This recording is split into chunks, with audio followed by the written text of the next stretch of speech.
আমি ১.৫ বছর ধরে ভুক্তভোগী আমার পরিবারকে নিয়ে। তাদের অত্যাচারে আমি এখন পর্যন্ত কুলাইতে পারতেছি না। প্রায় ১ বছর ধরে নিজ বসতভিটায় উঠতে পারছেন না ফজলুর রহমান। নিজ বাড়িতে মাথা গোঁজার ঠাঁই হয়নি তার পরিবারের। পঞ্চগড় জেলার আটোয়ারী উপজেলার ১ নম্বর মির্জাপুর ইউনিয়নের নলপুখুরি গ্রামের বাসিন্দা ফজলুর রহমান। পৈতৃক ভিটাসহ ফজলুর রহমানের ক্রয়কৃত প্রায় ৫.৫ শতাংশ জমি জোরপূর্বক দখল করে নেওয়ার অভিযোগ উঠেছে স্থানীয় প্রভাবশালী প্রকৌশলী মকবুল হোসেনের বিরুদ্ধে। আমার ২৫ সাল থেকে এই পর্যন্ত আমি ভিটা ছাড়া বাড়ি ছাড়া হয়ে আছি। ওই প্রকৌশলী ইঞ্জিনিয়ার মকবুল হোসেন উনি প্রভাবিত করে বিভিন্ন জায়গায় ভাঙচুর লুটপুট মানুষের দ্বারা করায়।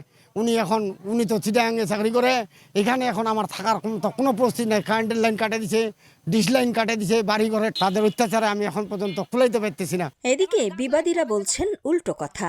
মামলাটা কি দোষে করলো? আমরা তো দিছি, দুয়ার পর তোর চলে গেল, থাকবে না এখানে, পরের মাটিতে থাকবে না।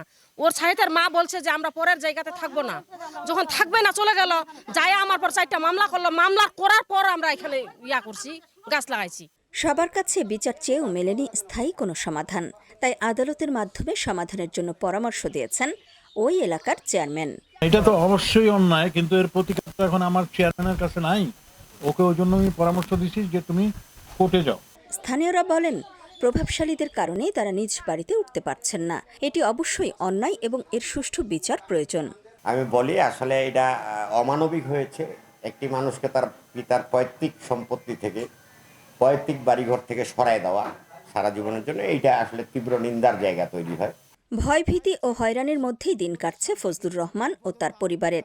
তার কন্যা রোজিনা জানান, আমি ১.৫ বছর ধরে ভুক্তভোগী আমার পরিবারকে নিয়ে। আমরা 4 ভাই বোন, কেউ বাসায় থাকি না। এই সুযোগে আমরা পাকা ঘর নির্মাণের উদ্দেশ্যে ইট নিয়ে আসছিলাম।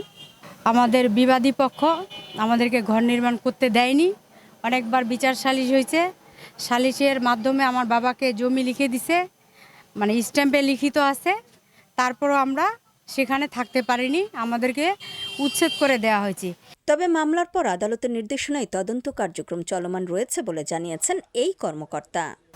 আর ফৌজদারি যে অভিযোগ, এটা আমি তদন্ত করতেছি। তদন্ত শেষে আমি বিজ্ঞ আদালতে একটা প্রতিবেদন দাখিল করব, যেহেতু ফৌজদারি অপরাধের একটা অভিযোগ। আর পাশাপাশি যেটা জায়গা জমির ব্যাপার, এটা আদালতের এখতিয়ার।